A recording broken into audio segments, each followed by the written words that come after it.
Assalamualaikum warahmatullahi wabarakatuh. Perkenalkan, nama saya Maulana Adimi Herja Kadarusman dengan NIM 2310606. Di sini saya akan membahas mengenai artikel opini saya yang berjudul ketika kritik masih saja dibungkam. Jika kita menilik gitu ya artikel yang beredar di sekular, kita sudah seringkali mendengar gitu ya mengenai narasi yang menyebutkan bahwa reformasi 1998 menjadi tanda keberhasilan bangsa kita dalam mengakhiri rezim Orde Baru yang otoriter dan membawa Indonesia menuju era demokrasi yang bebas. Namun jika kita menilik kehidupan demokrasi di masa kini, tentunya narasi-narasi tersebut masih dipertanyakan lagi gitu ya. Karena jika memang reformasi 1998 dianggap sukses dalam membawa Indonesia ke arah demokrasi, namun mengapa gitu pada masa kini kita masih saja diperlihatkan tindakan-tindakan represivitas dari para pemerintah dalam membungkam kritik masyarakat gitu.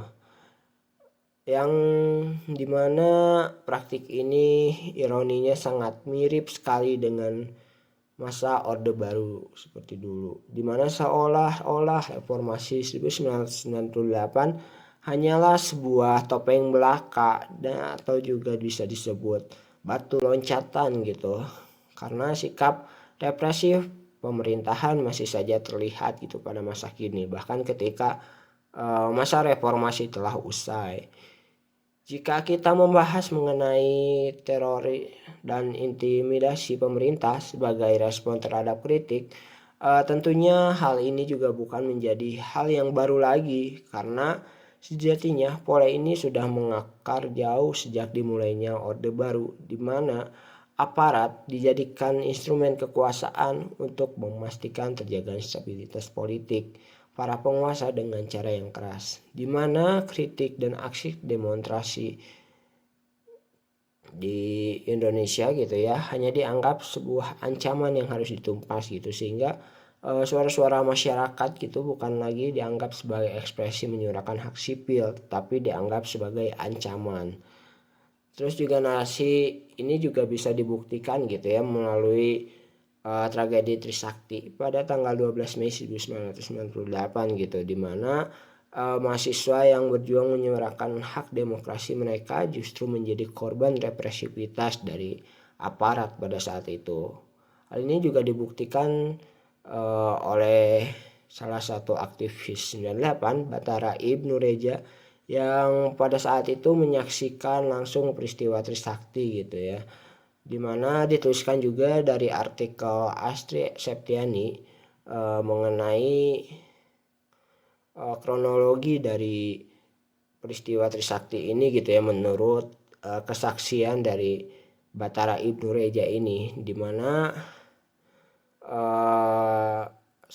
sampai saat ini masalah tersebut masih saja belum mendapat keadilan gitu ya oleh pemerintah pada saat ini, bahkan sampai sekarang ini gitu ya.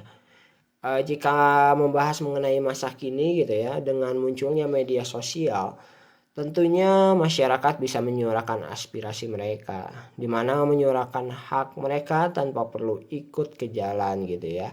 Namun teknik ini tentunya tidak bisa gitu ya dikatakan sepenuhnya aman, karena seringkali mereka yang hanya bersuara di media sosial pun terkena pola represivitas yang ada gitu melalui teror dan ancaman yang ditunjukkan pada akun sosial media mereka, sehingga hal ini juga memunculkan ketakutan yang ada gitu, dimana membuat masyarakat sering ragu untuk menyuarakan kritik mereka karena takut diancam, dimana siklus ini juga masih terus mengakar di benak masyarakat sampai saat ini.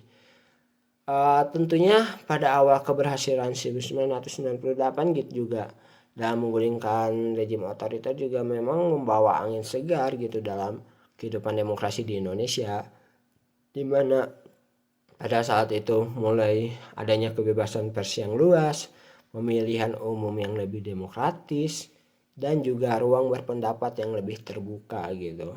Namun tentunya tampak harapan masyarakat pada kehidupan demokrasi yang seutuhnya tampak masih jauh gitu ya dari kata sempurna. Karena di balik kehidupan demokrasi sekarang yang terbilang cukup bebas, masih terdapat gitu ya bayang-bayang represivitas aparat. Dimana kita juga bisa melihat gitu dari 2 dekade terakhir, di mana upaya pemerintah dalam membungkam kritik masih saja terjadi. Meskipun praktiknya tidak semasif era Orde Baru, namun intimidasi dan kekerasan masih saja menjadi ancaman bagi para aktivis dan masyarakat sipil dan juga mahasiswa gitu. Kekerasan ini juga seringkali sembunyi-sembunyi gitu, tidak lagi dilakukan secara terang-terangan seperti pada masa era Orde Baru. Tapi aksi represivitas sekarang lebih mengandalkan teror secara dunia maya gitu. Kriminalisasi dan juga penggunaan tuduhan palsu untuk menjerat mereka yang vokal terhadap kebijakan pemerintah. Hal ini juga bisa dilihat gitu ya dari artikel berita CNN Indonesia gitu, di mana seorang akademisi gitu ya, Ferry Amsari dilaporkan ke polisi karena menyampaikan kritiknya terhadap kebijakan swambada pangan gitu. Dimana ini menjadi bukti gitu ya bahwa kadang sosial media tidak menjadi tempat yang aman untuk masyarakat mengemukakan pendapatnya dan juga kritiknya gitu. Dimana pada masa kini kita masih dihadapkan pada kebijakan-kebijakan yang dikeluarkan oleh pemerintah gitu, yang sangat mengkhawatirkan. Tentunya pada tahun lalu beberapa kebijakan yang dikeluarkan oleh pemerintah memicu gelombang kritik dari pemerintah. Dari mulai kenaikan PPN yang kita tahu sendiri ini bisa menyebabkan inflasi gitu ya. Terus juga revisi UU TNI dan RUU Polri yang dirasa pada saat itu bisa dianggap memperkuat kedudukan militer di ranah sipil. Semua ini membangkitkan kekhawatiran masyarakat mengenai akan kembalinya pola pemerintahan yang dilakukan pada masa Orde Baru dulu. Yang lebih mengkhawatirkan lagi adalah respon terhadap kritik yang diajukan oleh masyarakat gitu ya. Masih seringkali mendapatkan sifat yang represif, di mana intimidasi terhadap aktivis, mahasiswa, jurnalis yang meliput demonstrasi, atau bahkan tenaga medis yang sejatinya bertugas hanya untuk mengobati para masyarakat yang menyuarakan aksi, tidak luput dari aksi represif aparat gitu ya. Tentunya situasi ini memunculkan kembali pertanyaan di benak kita. Jika memang reformasi 1998 telah berhasil, mengapa kita masih saja melihat aparat yang seharusnya melindungi rakyat ketika menyuarakan kritik terhadap pemerintah justru malah menjadi alat pemerintahan untuk membungkam mereka yang bersuara?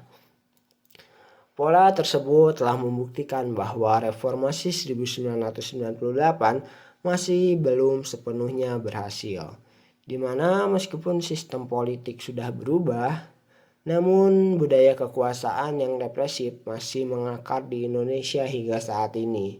Tentunya perjuangan untuk mencapai demokrasi sejati tidak bisa berhenti begitu saja gitu. Ketika kritik masyarakat masih dibungkam, itu menjadi bukti bahwa politik di Indonesia masih rapuh gitu. Maka dari itu, perjuangan ini harus kita teruskan gitu. Walaupun dengan tantangan represivitas aparat, hanya dengan melalui komitmen yang tinggi gitu ya dalam menyuarakan suara kita, bisa mewujudkan cita-cita reformasi 1998 itu, di mana memastikan bahwa semua pengorbanan yang telah dilakukan dihargai di dalam negeri yang benar-benar demokratis. Mungkin sekian saja yang dapat saya sampaikan dari artikel opini saya. Mohon maaf bila ada salah kata. Wabillahi taufiq wal hidayah. Wassalamualaikum warahmatullahi wabarakatuh. Saya Maulana Adi Miharja, saya pamit.